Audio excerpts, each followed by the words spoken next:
Welcome. Happy New Year.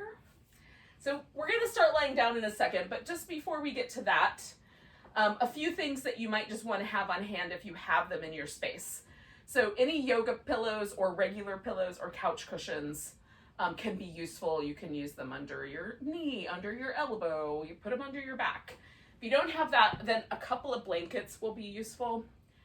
So I have a thicker, kind of fluffier blanket, and then I have a thinner one, and that's fancy. You don't, if you've just got a blanket, you'll be fine.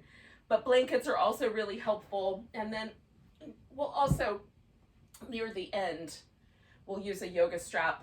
So if you have one of those, grab that. If you don't have a yoga strap, then you can just hold on to your leg or your big toe, or use a towel, whatever you may have that would sort of loop your foot and hang onto it. So I've got some yoga blocks and stuff available also, but all of the soft props could work in that space.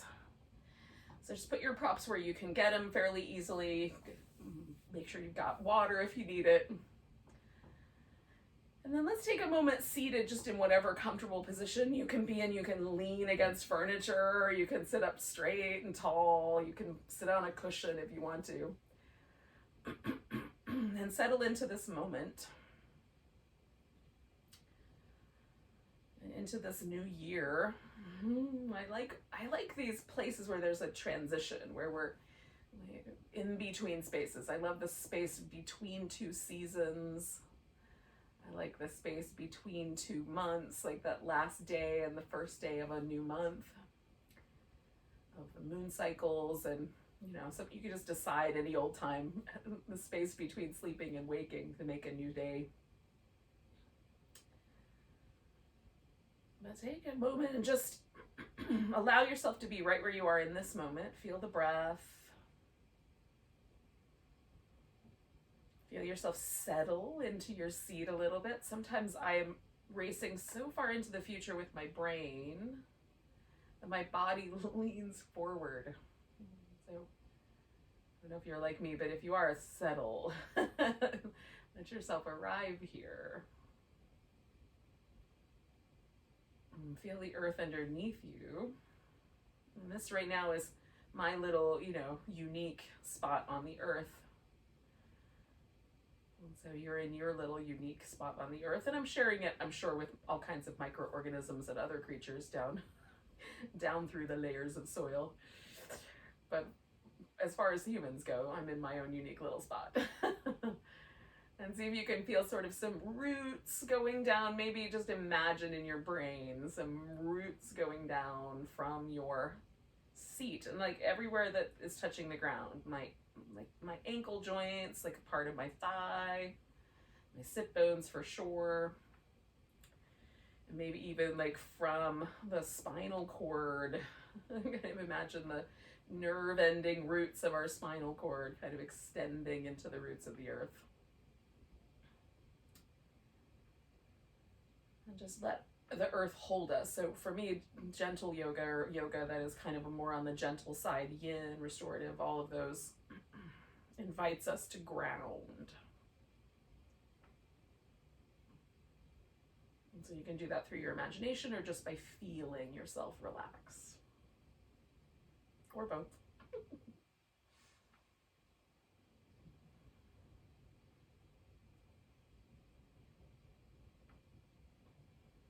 And if you want, you can certainly set an intention for your practice. Maybe there's something that you want to work on this year.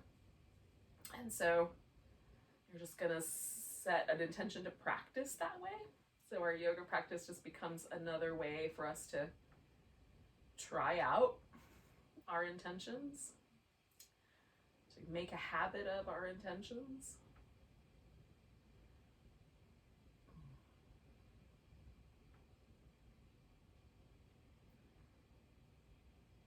If your intention is to be kinder, you could be kind in your practice today. Or if your intention is to be more attentive, you could be really attentive to your practice today. Or you can just decide that you're just going to be present. So that's a good intention too.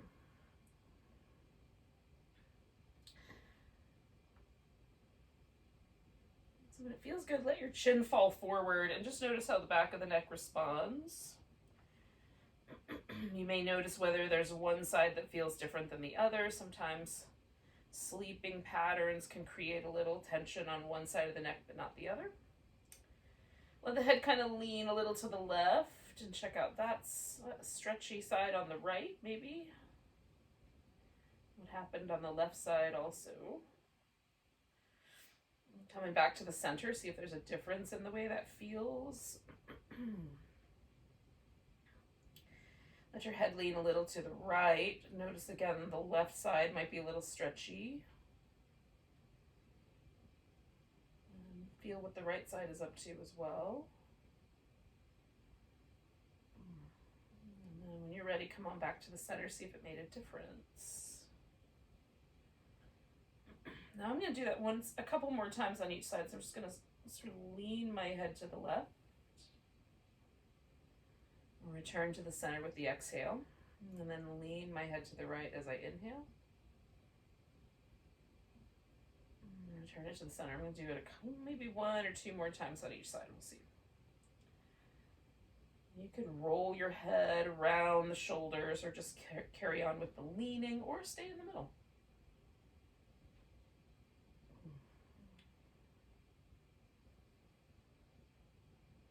First yoga practice of the day is almost always a little tight around the neck and shoulder. And when you feel complete, you can let your head float back up.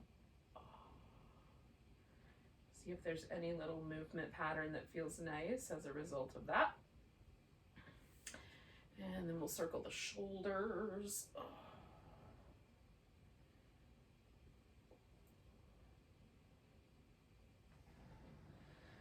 Now, when they get to the bottom, go the opposite direction. We'll just kind of move them again, a little different, but very similar. In my brain, I feel like this should feel exactly the same no matter what, but it doesn't. It feels different. So check that out. So then we're going to do this little like protraction. So we're going to bring the shoulder blades off to the sides as much as we can, and then retraction, draw the shoulder blades toward each other as much as we can. Protract and bring them out. Retract and bring them in. And the arm bones are going to follow along because they're attached. But see if you can do just the shoulders and not a lot of movement in the spine. We'll get to that. And we're going to come back to a little bit more of a neutral sort of situation with the shoulder blades, and we're going to elevate them and then depress them. Pull them down the back. Lift them up as high as you can towards your ears. And then, try to imagine sliding your shoulder blades into your back pockets. And then up to the ears. And then into the back pockets. One more. Up to the ears and into the back pockets. And then give your shoulder blades some freedom of movement. You can do any of those little protraction, retraction, elevation, depression. There's some rotation. We've done all of those things.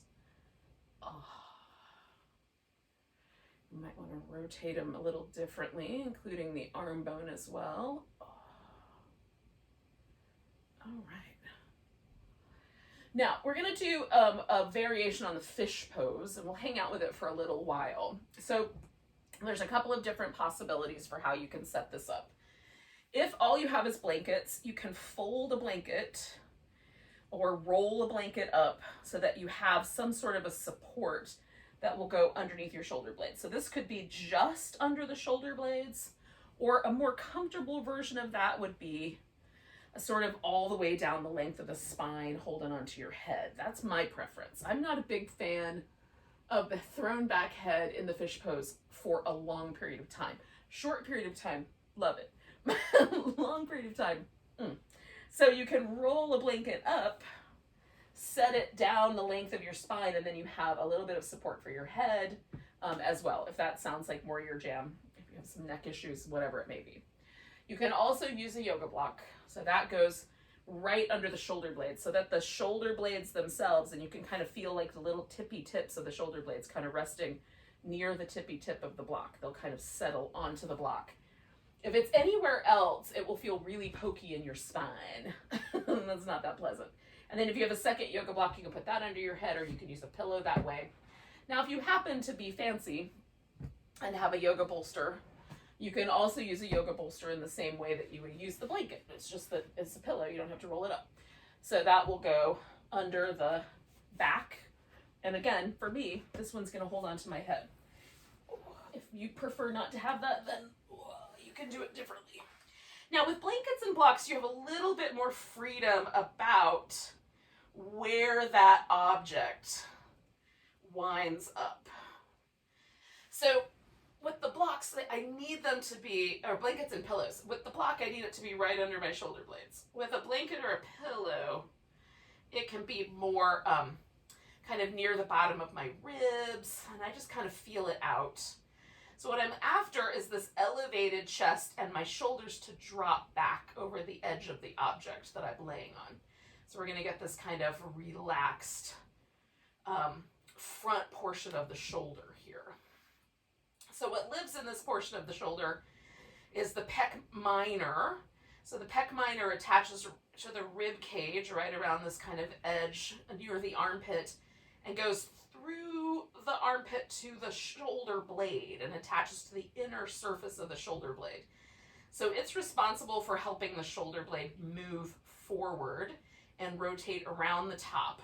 So if you happen to have a job where you have to hold your hands up front, or you spend a lot of time creating in some way with your hands forward, it often brings the shoulder into that shape, and then we wind up with a shoulder that wants to stay in that rotated forward position. So this is the idea here, is we're going to help release that. So I'm going to, give my shoulder blades just a little bit of a kind of slight retraction and slight depression. So there's some space up top, not so much that it causes any kind of strain or trouble. And then I'm going to keep my arms relatively close to my body. I'm not hugging them against me. I just want, sort of like mountain pose, just drop them out to the sides wherever they want to land. That's going to target my inner shoulder stabilizer, that little pec minor, and a little bit of some other, muscles are never separate from one another, so all of the friends nearby as well. Now, if for whatever reason it's your pec muscle, the pec major, the big chest muscle that pulls on your arm, that attaches to the arm bone rather than the shoulder, you can also use this to stretch the pec out by moving the arms further out away from the body. So whether we're stretching the little one or the big one, we can get a little bit of a release in the pecs here. And if you want your head held a little higher or a little lower, you can adjust the props, add some extras, that kind of thing. Now I have my legs out straight, but you could also put your feet together, do a little butterfly, or you could put your feet on the floor, and that'll release the hip flexors a little bit. So if you've got tight hip flexors and feels like too big a back bend, this might be the answer. And we're gonna stay for around 5 minutes. We'll stay for about 4 more. We've been here about a minute.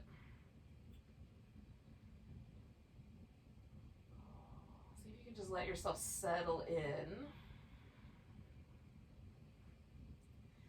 For me, the right shoulder blade is a little stickier, so from time to time I do another little adjustment to that shoulder blade because it lets go slower than the left one does. So you may find that from time to time you want to make a little adjustment, you can do that. And then just come back to a relative stillness.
minutes left.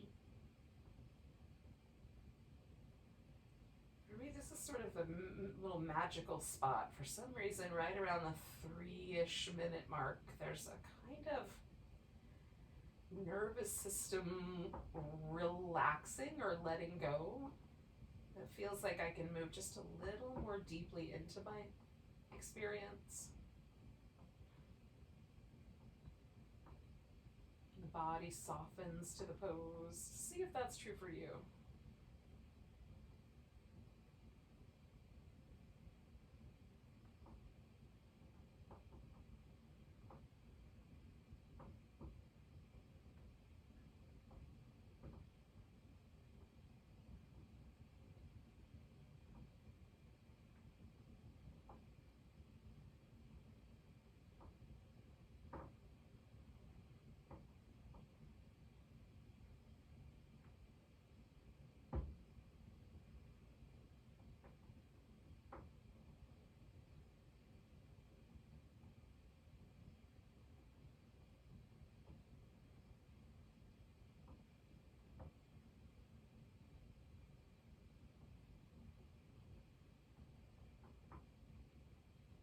Let's do 3 more breaths.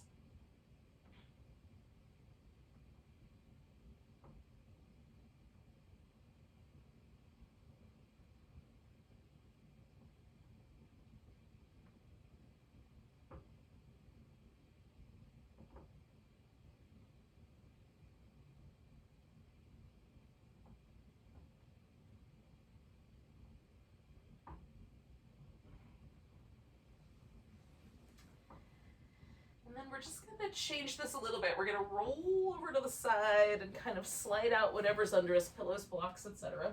And we'll just come on back. And if you want a pillow for your head or a blanket for your head, you can definitely do that. Now, the first thing I like to do when I come out of a pose I've held for a while is just feel where I landed. Sometimes a little bit of movement is nice. So like my legs immediately started windshield wipering back and forth. So I'm going to give them a second for that and then pause and feel and notice.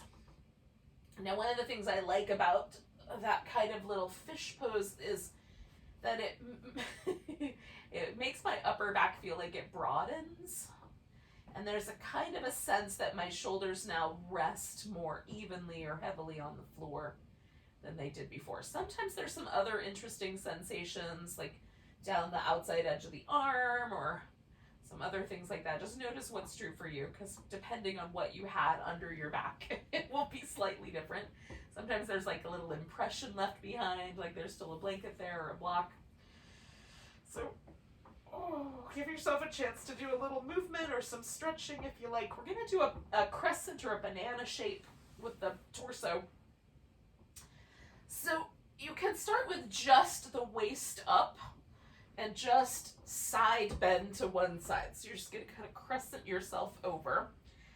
And then with the legs extended, that might be enough sensation down this outside edge of your hip, your lower back, etc. You can also swing the legs over in that same direction. So I bent my torso to the right. So my left side is now stretching and my right side is kind of curling in. And then I swung my legs over to the right, and that has increased the sensation across my IT band, kind of outer thigh area.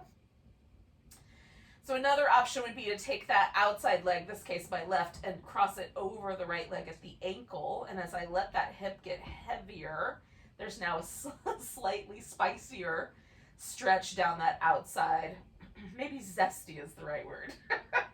Maybe spicy is too strong. But there's a little more sensation down my outer hip, right? So maybe I like that stronger sensation. Maybe that's too much, so I back it off, you know. Decide how spicy your food should be. Decide how spicy your pose should be.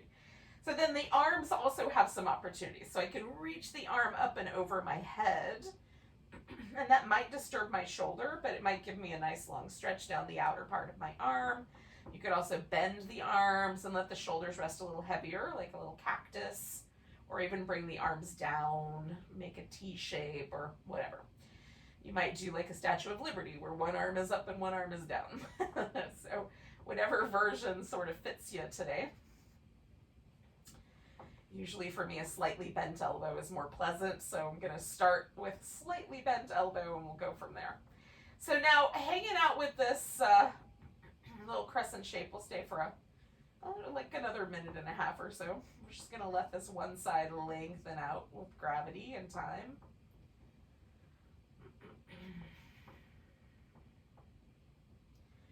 If it starts to feel pinchy or crampy in this other side, the side we're kind of curling in on, definitely release some of the pose.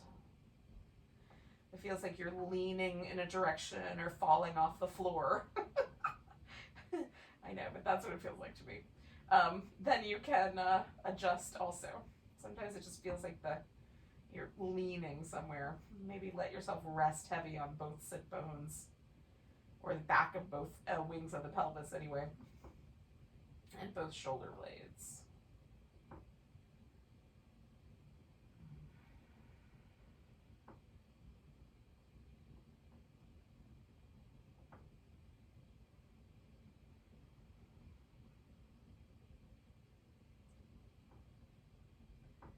Now as I breathe, I find new spaces that are kind of sensitive or interesting. So you can certainly use the breath to explore the side waist, the relationship in the sort of upper part of the rib cage to the shoulder.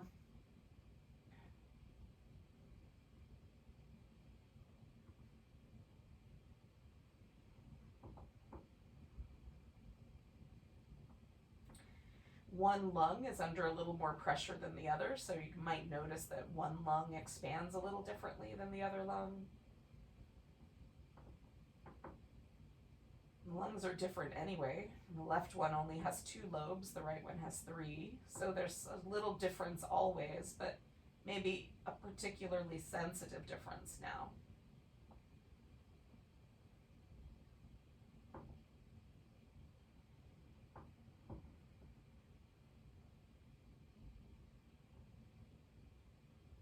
Let's do 2 more breaths here.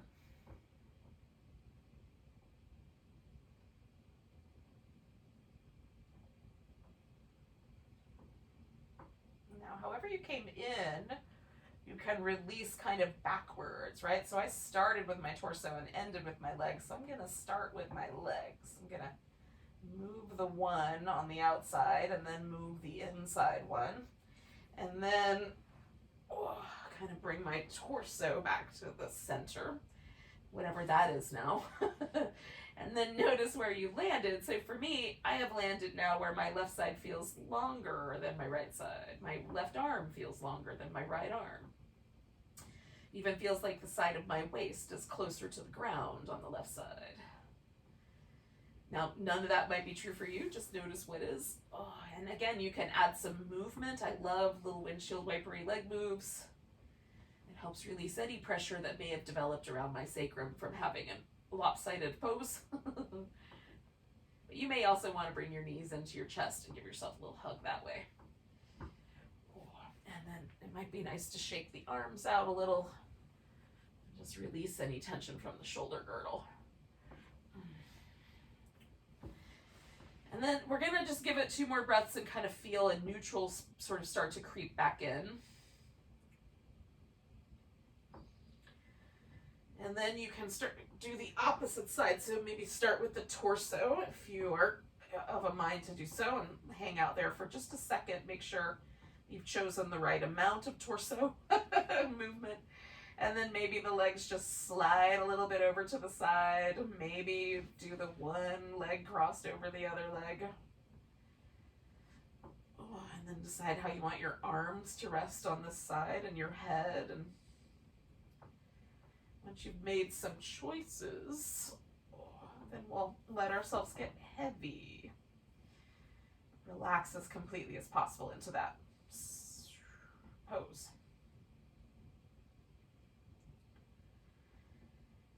And I always notice that my nervous system doesn't completely relax at first. It takes a little bit of time, maybe a full minute before it trusts me enough to let go. It's not my conscious brain. That's coming directly from some deep inner portion of my brainstem. It's probably right.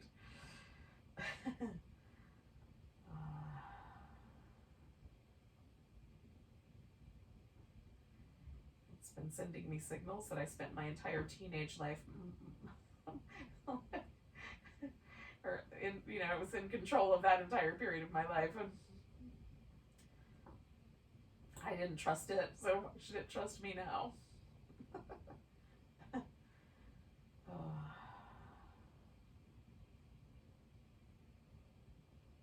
Usually for me, after about 45 seconds, somewhere near a minute, in that range, usually I start to feel that little bit of release, and then again, that kind of magical 2-ish to 3-ish minute mark, though, definitely is another one. Now, I don't know if we'll be here long enough for that second round, but we'll see. Give yourself permission to notice how things shift as you breathe.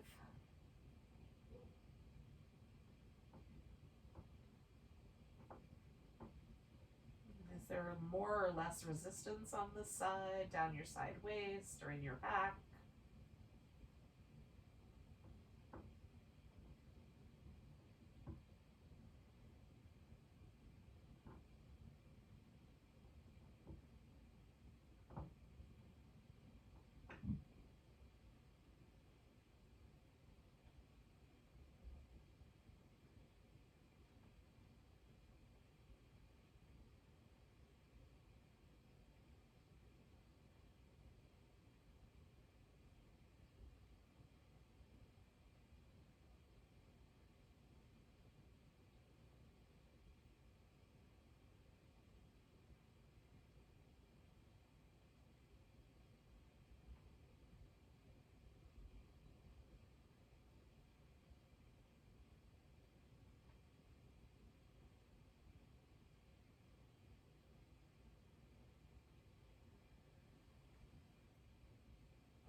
Friends. So we'll take a couple more breaths here.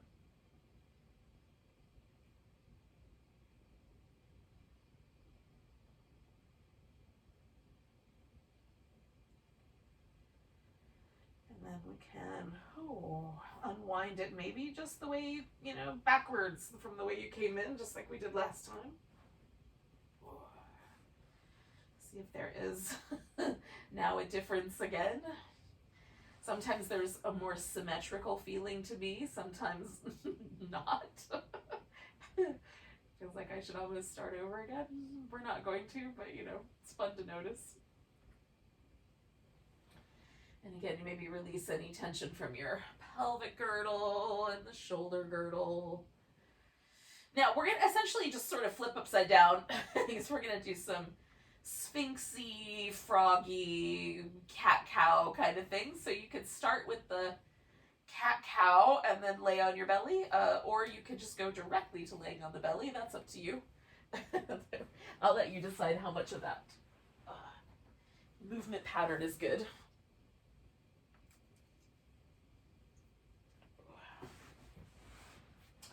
It might feel nice to move the spine around a bit.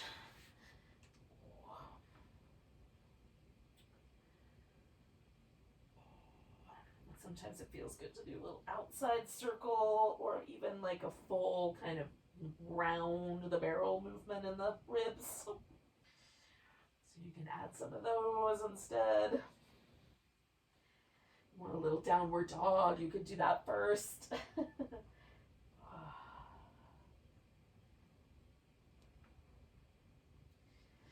then when you're ready, we're just going to take ourselves to a Sphinx. Now, I kind of tuck my toes under and lengthen through, or lift my leg and lengthen through the front of my hip. So I want the front of my pelvis, the hip flexor area, to relax as best I can.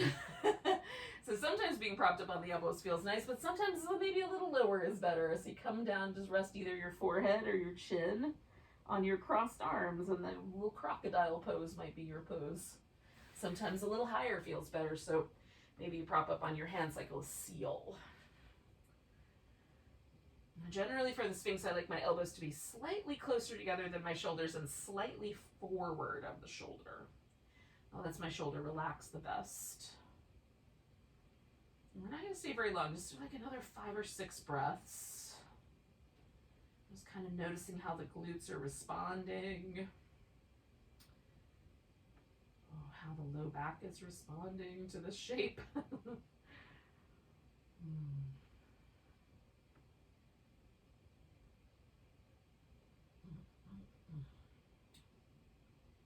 Now you can keep the Sphinxy shape for the frog, or you can do more of the crocodile shape, or some people may even want to do a little bit higher prop up on the hands shape. So we're going to do 2 different variations on the frog. One is a quadricep stretch, hip flexor stretch, and for that you can either hold onto your foot with your hand or use a yoga strap. And then one is an inner thigh or a groin stretch, and that we're going to do by taking a leg sort of out to the side like a little flipper. And your toes can be more in or more out. The knee can be higher or lower. And you may just have to decide based on the shape of your bones is going to decide a lot on this pose. So you might be leaning more to the side, so maybe you want to throw in like some extra support that way. Reaching back to hold onto your foot might be easy without that frog leg kicked out to the side, and maybe more challenging with it. So, you know, that's the strap is very helpful on that level. So I'm going to put the strap around my right foot, and then I'm going to take my left leg out into this little froggy shape, that direction. And then I'm going to employ a pillow here to rest on, so it's kind of more crocodilian. I don't know if you can use that word that way. Anyway, we're going to kind of find this sort of, this is one of my favorite shapes. Double frog pose.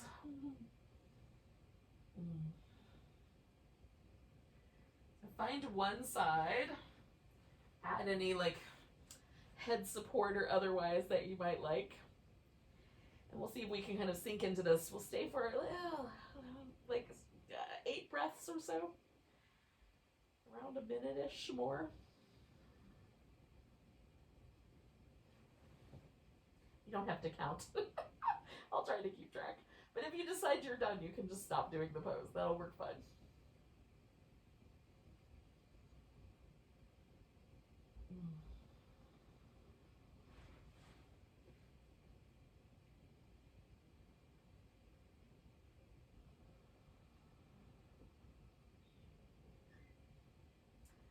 Sometimes for me, the quadricep stretch will soften a little bit within a few breaths, and then I can just draw my foot in a little closer. You know, if I hold onto the foot with my arm, I may only have one choice, so you certainly can just stay with whatever you've got going on.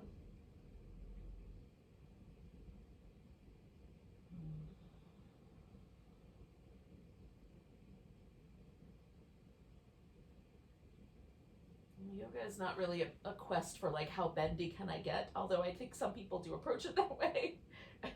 Yoga is really about awareness, right? And about being really super radically present. So if we're getting signals again from that kind of brain stem, deep nervous system that we're screwing this up, maybe we should listen. If it feels kind of cool and interesting and you're enjoying it and the process of relaxing into the stretch feels really nice, stay with it. That's kind of the way I've decided to practice for now anyway. I'll report back in 20 years or so and tell you guys how it went.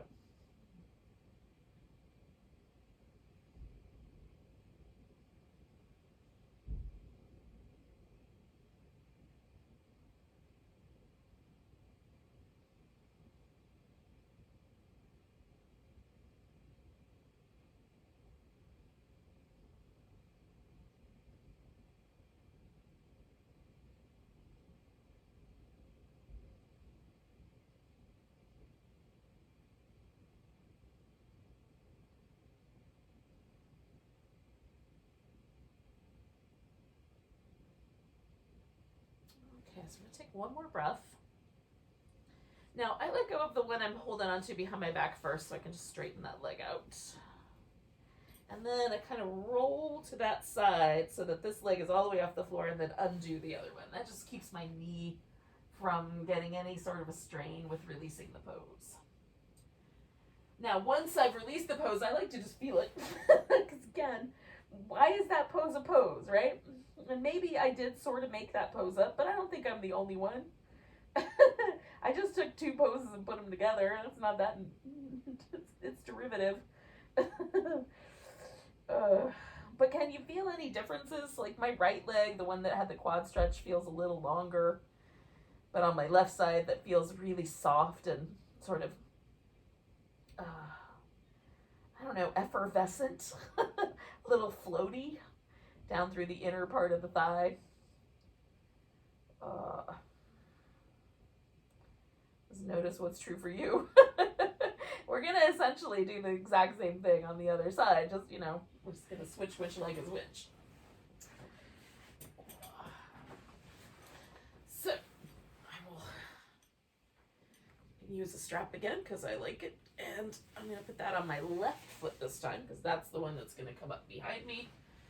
And then, if I get the buckle switched around. There we go. I can do the right leg.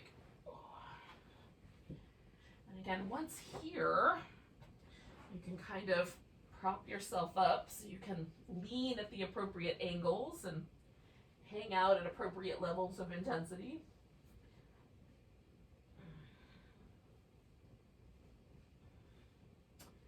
Decide how big your flipper should go.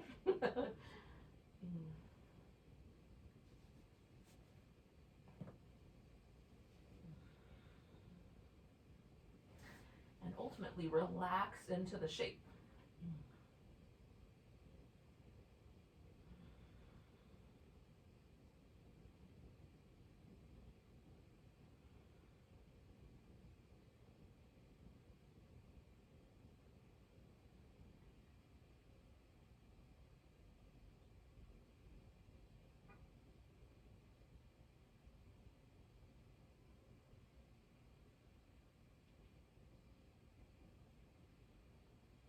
Notice how the breath travels through the pose. Notice any tension you might be holding onto, like around your face or your brain or right between your eyebrows. See if you can relax a bit there as well.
Let's do 2 more breaths.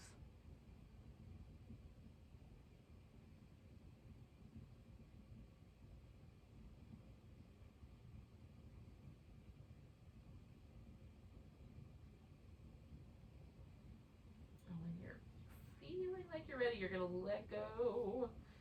Whichever one you want to let go of first. I always do the one that's in the back. And then give the other leg a release. And then one more time, we might just pause here.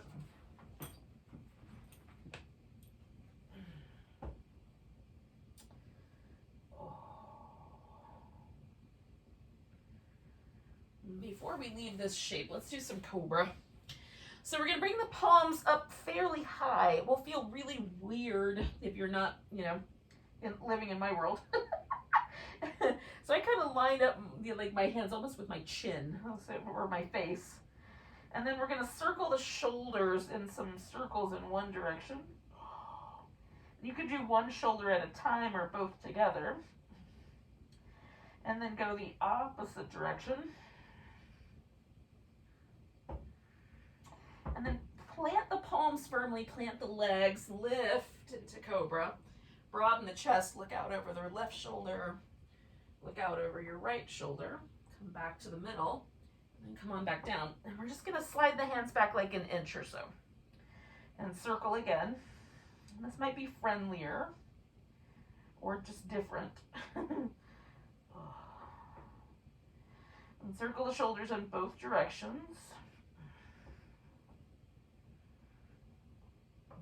And then a nice plant in the palms and lifting into Cobra and looking out over the right shoulder and the left shoulder. And then coming on back down when you're ready. And sliding the hands back another inch. And if the wrist is starting to get a little tricky, you can come up onto the tips of your fingers. Circle the shoulders.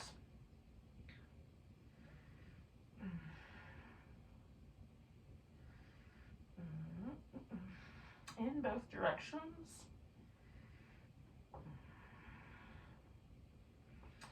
And then when you're ready, plant the palms and lift into Cobra one more time. Looking out over each shoulder. And back to the middle. Come back. Now, we're going to do a child's pose with the forehead resting.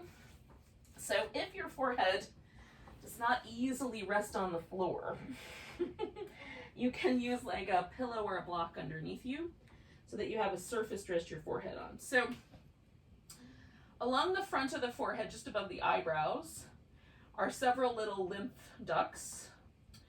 There are also some marma points, some acupressure, it's the Indian version of that, across the forehead that help relieve both congestion in the sinuses, so that's the physical benefit, but then also help relieve any sort of feelings of anxiety or just uncertainty. So they can be soothing. So we're going to basically rock our forehead along the floor. So you just need enough support that doesn't feel too heavy, but just enough heaviness for it to feel pleasant. Then if your nose feels like it's being crushed into the floor, definitely add a block or a pillow to the forehead there. Just rock back and forth across the surface of your forehead, as slow or as fast as you want. There shouldn't be a ton of weight on your neck. I've got my elbows supporting my upper body weight here.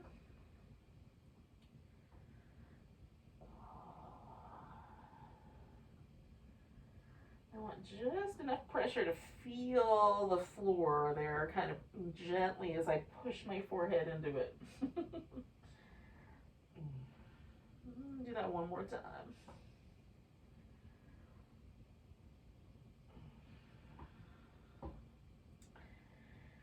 Sometimes I'll choose this pose just for that reason, just for the forehead pressure. Now when you're ready, you can come to a seated position.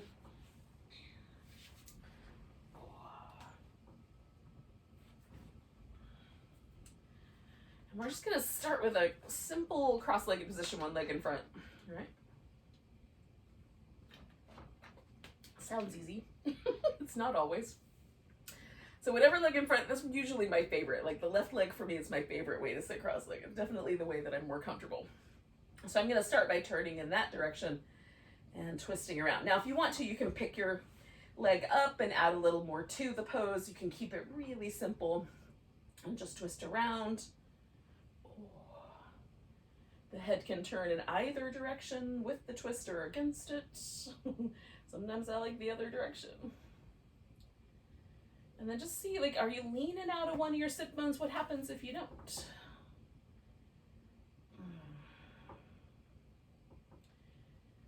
Is there a kind of pressure to make the pose look a certain way, or are we really just feeling what's happening. There's no judgment here. Just notice, you know, the way that you practice, what you're accustomed to doing.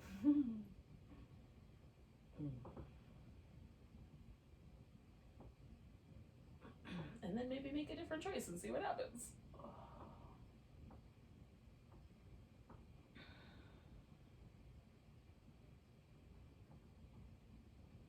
So for me, just turning the head changes everything. One of my nostrils will become more sensitive than the other. If I move the head this way, it'll shift to the other side. I don't know why, but it does. So we're gonna unwind that twist when you're ready. And then if you're still exploring the nostril thing I just mentioned, definitely explore that, it's weird. Then we're gonna take whatever leg was up front, that guy's going out straight. So we've got one bent leg, one straight leg. Now you can have this more toward the midline of the body, so it's more like the Janu Shirsasana, like a half butterfly version. Or you can take the leg out wider, so you've got more of a V, so you kind of were into the Upavista Konasana range, or, you know, dragonfly if you want to talk yin words. So either one, or somewhere in the middle. There's all this territory to explore. Why not explore it all? So we're going to take a moment and kind of just look at what is the inclination here. So if the inclination is for your pelvis to move backwards, adjust a little bit and see if there's a different way to do that. And then the last thing that could happen is you can bend the knee and add some extra support, like a blanket under the knee or a pillow, and see if that kind of gives you a little bit of a stable base. So we're gonna fold forward if it's available. If it's not available, then upright might be the thing to do. And then how far forward should you fold? Do you fold until your forehead touches the ground? Is that impossible? For most of us, it will be. It's just how far does it go? And then we have this kind of spectrum of sensation to play with, right? So I've added an armrest here just so I have something to lean into. So if I lean all of my body weight over here to my left leg, which is the straight leg, everything shifts. There's a kind of change in my spine, there's a change in the pelvis, all the sensation shifts. If I put my body weight right down the center line, there's this inclination that like my spine wants to lengthen out now. Things changed. If I put all the body weight over here towards the knee side, now this inner thigh and my hamstrings and the back of this knee are super spicy and interesting, right? So again, there's a kind of, like we have this whole pose that we could lean into or explore, and maybe there's a certain kind of flavor to the pose that you're like, yeah, that's a sweet spot. And you might stay with that spot. Or maybe you just want to explore all of them, so you take each little tiny incremental change for a breath.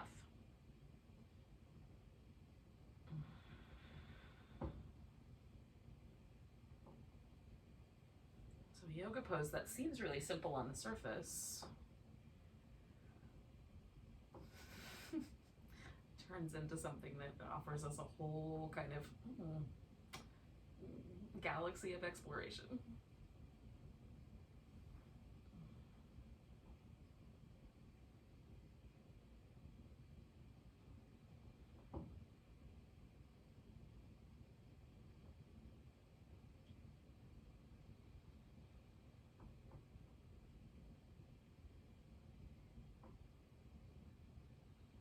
Take a nice big breath and come all the way up.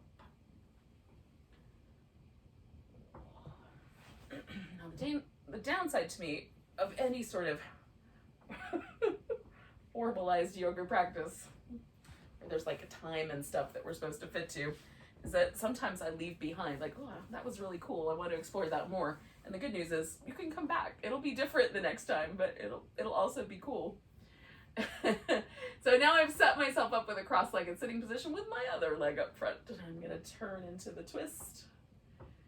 And so at least I'm thinking about doing some sort of a balanced thing happening here. Maybe.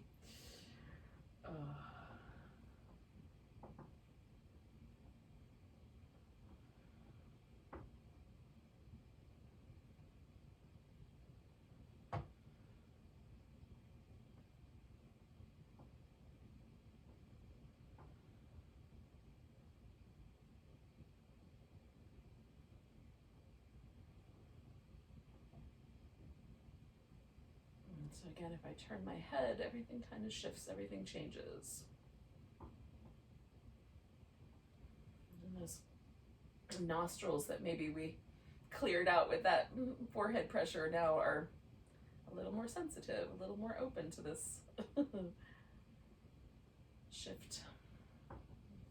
2 more breaths here.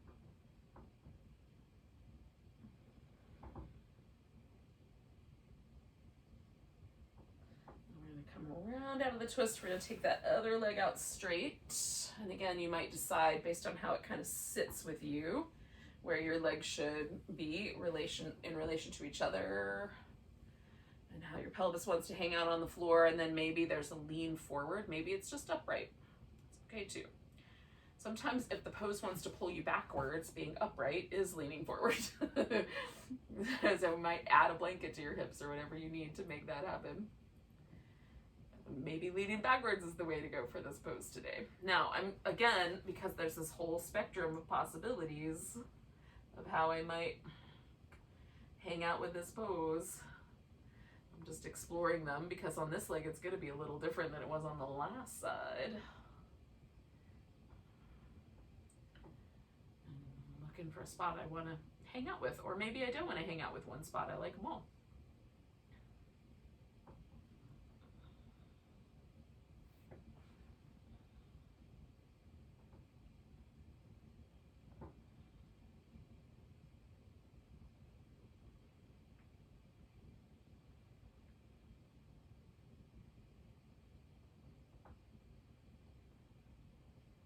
I can't really tell you what to go for or look for, but get into it, whatever it is you're up to. Well, let's stay for a few more breaths.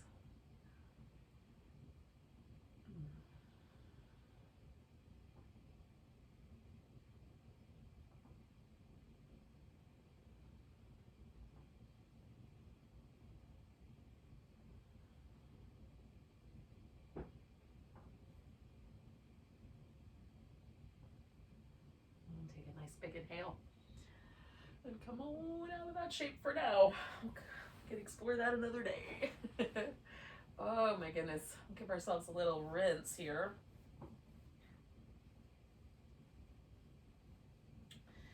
Now, the final pose, of course, is some sort of a relaxation pose, but there's a wide variety of possibilities for how you might want to relax.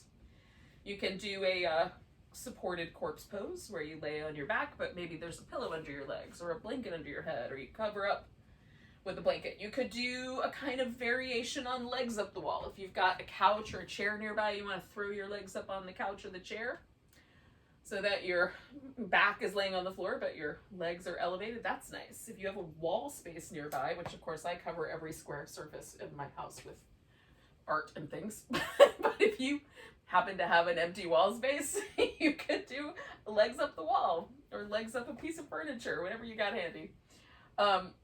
So anything that feels relaxing to you will be a great way to end. And I love having a little bit of a pillow under my head, so I take a folded blanket and lay that down, so that's available. And I'm definitely a fan of a pillow under the legs. If you normally, when you lay on your back, have like low back discomfort, it feels like you're tugging on your low back, those are your hip flexors. And putting a pillow under your legs will take those hip flexors and just soften them right up. So there's not as much tug.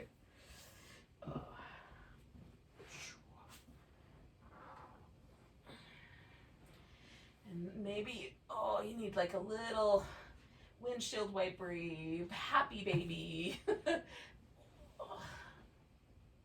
Something that feels nice. First, but you do that first, for sure. And then when it seems like, yep, it's time, then you can stretch yourself out or throw your legs up over the chair, whatever might be handy. And then, we're gonna totally let go. So the pose is both an opportunity to let the nervous system really shift into that parasympathetic state, Because as we may have noticed hanging out with our poses, even though this was a super relaxed practice, our nervous system was still, checking us out. So this is the chance to really let it settle in to that relaxed place.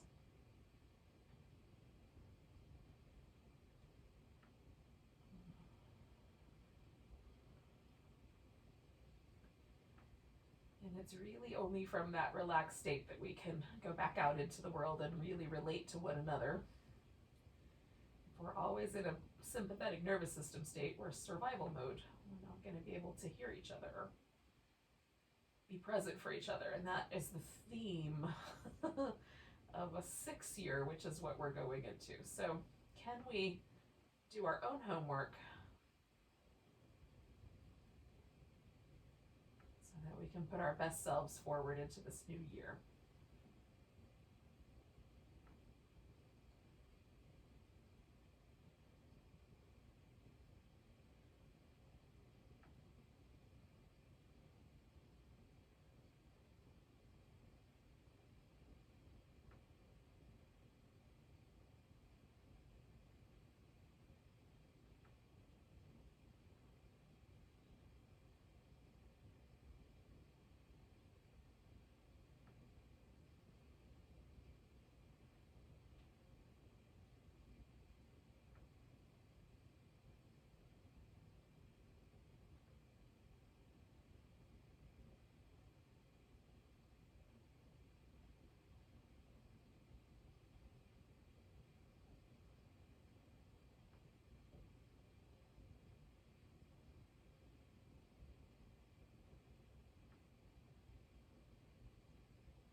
moving yet, just come back into an awareness of your breath.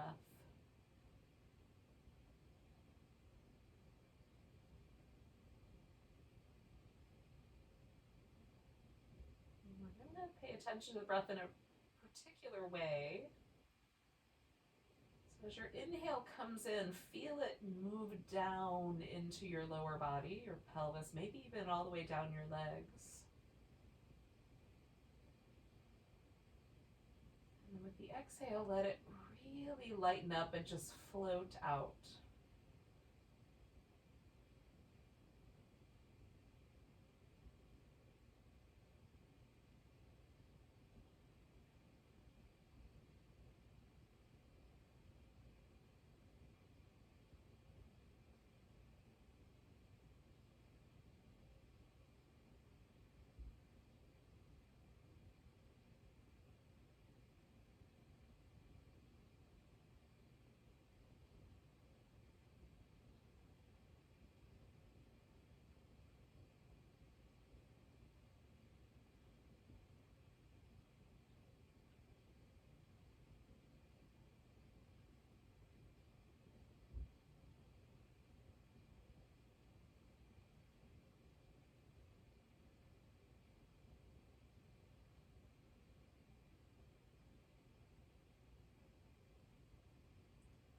Do one more breath like that.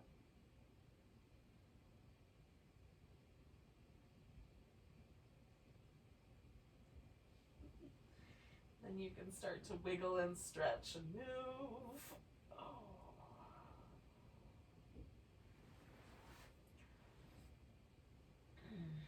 We're eventually going to come to a seated position and hang out with one another again.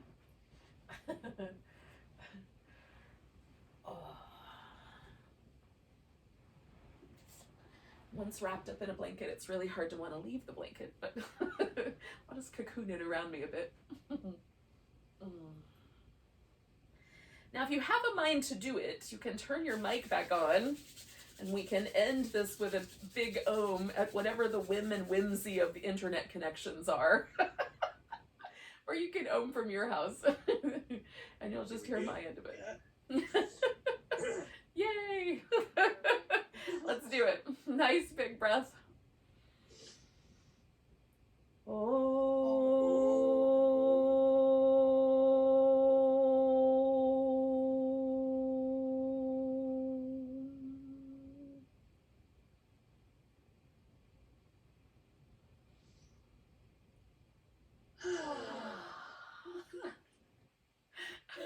Thank you so much for joining me for New Year's Day class. Namaste, everyone. Namaste.